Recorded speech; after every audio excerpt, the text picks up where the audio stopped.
मैं जोशीमठ हूँ। भूदशाओं की वजह से अपने भविष्य को लेकर बेहद चिंतित हूँ। हो सके तो जमींदोज होने से बचा लीजिए। मैं जोशीमठ हूँ। आदि गुरु शंकराचार्य जी की तपस्थली ज्योतिर्मठ सीमांत जनपद चमोली की सरहदी ब्लॉक, विश्व प्रसिद्ध हिमक्रीड़ा स्थल औली, आस्था का सर्वोच्च धाम श्री बद्रीनाथ धाम, हेमकुंड साहिब और रंग बदलने वाली फूलों की घाटी का प्रवेश द्वार भी मैं ही हूँ। जी हाँ, मैं जोशीमठ हूँ और मैं आज टूट रहा हूँ। मैं जोशीमठ हूँ। दोस्तों, क्या सचमुच में जोशीमठ टूट रहा है? क्या सचमुच में विकास की भेंट चढ़ रहा है जोशीमठ?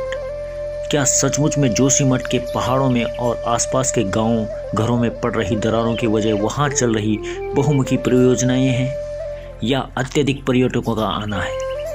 जी नहीं, यही बिल्कुल सच नहीं है और बिल्कुल झूठ भी नहीं है। अगर ऐसा होता तो हिमाचल, कश्मीर, स्विट्जरलैंड के पहाड़ अब तक टूट चुके होते, क्योंकि जितना अच्छा विकास हिमाचल और कश्मीर के पहाड़ों में हुआ है उसका उत्तराखंड में 50% भी नहीं हुआ है।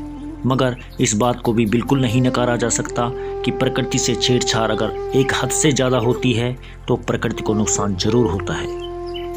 हर शहर और देश तरक्की चाहता है और उत्तराखंड के लिए विकास भी बहुत ज़रूरी है, क्योंकि उत्तराखंड राज्य में पर्यटन की अपार संभावनाएं हैं। इसी सब को ध्यान में रखते हुए सरकारों ने यहाँ अनेकों परियोजनाओं की शुरुआत की है, जैसे होम स्टे, रेलवे परियोजनाएं, ऑल वेदर रोड। और जिस स्थिति से उत्तराखंड पिछले कुछ सालों में गुजरा है, यहाँ होते हुए पलायन, बढ़ती बेरोजगारी को मद्देनजर रखा जाए तो इन परियोजनाओं के पूर्ण होने पर यहाँ की दिशा और दशा बेशक बदल सकती थी। मगर जो सब उत्तराखंड में फिलहाल चल रहा है, क्या ये परियोजनाएं पूर्ण हो पाएंगी? ऊपर से ऐसे समय में तथाकथित बुद्धिजीवी और सो कॉल्ड प्रकृति प्रेमी एक्टिव हो जाते हैं। इन लोगों का मकसद प्रकृति को बचाना नहीं, बल्कि इन मुद्दों के जरिए लाइमलाइट में रहना होता है, ताकि इनकी राजनीति चमक सके और राजनीतिक भविष्य सुरक्षित हो सके। खैर, हम इस सब का विश्लेषण करने तो यहाँ पर नहीं आए हैं कि कौन क्या कर रहा है और कौन अपनी राजनीतिक भविष्य सुरक्षित कर रहा है। हम बात करते हैं जोशीमठ में हो रही घटनाओं के बारे में। कुछ दिनों से जोशीमठ खबरों में बना हुआ है। घरों में मोटी मोटी दरारें देखी गई हैं। कुछ जगहों पर पानी का रिसाव देखा जा रहा है। सड़कों पर मोटी मोटी दरारें देखी गई हैं। समाचार पत्रों ने और बुद्धिजीवियों ने इन सब घटनाओं को वहां चल रही परियोजनाओं को बताया है। इन सब वजहों को नकारा तो नहीं जा सकता, लेकिन यही सच है, हम ये भी नहीं कह सकते। क्या सच है क्या झूठ है, ये तो जांच होने पर ही पता चलेगा। मगर क्या इतनी जल्दीबाजी में किसी नतीजे पर पहुंचना घातक नहीं होगा?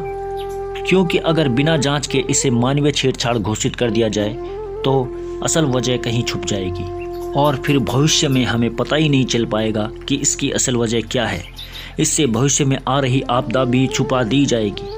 कुछ भी हो, इस घटना की भूगर्भ वैज्ञानिकों की रेख देख में जांच होनी चाहिए और सच में प्रकृति से छेड़छाड़ अगर इसका कारण है तो यहाँ पर चल रही परियोजनाओं को तुरंत रोक देना चाहिए। यहाँ पर चल रही परियोजनाएं अगर इसका कारण है तो तुरंत परियोजनाओं को बंद कर देना चाहिए, क्योंकि गांव बचेंगे, प्रकृति बचेगी तो ही इंसान का अस्तित्व बचा रहेगा। सबसे जरूरी है प्रकृति को बचाना। हम भी बद्रीनारायण से प्रार्थना करते हैं कि सब कुछ जल्दी से जल्दी ठीक हो और स्थानीय लोगों पर जो संकट के बादल मंडरा रहे हैं, जल्द से जल्द ये बादल छटे और उनकी समस्या का समाधान हो।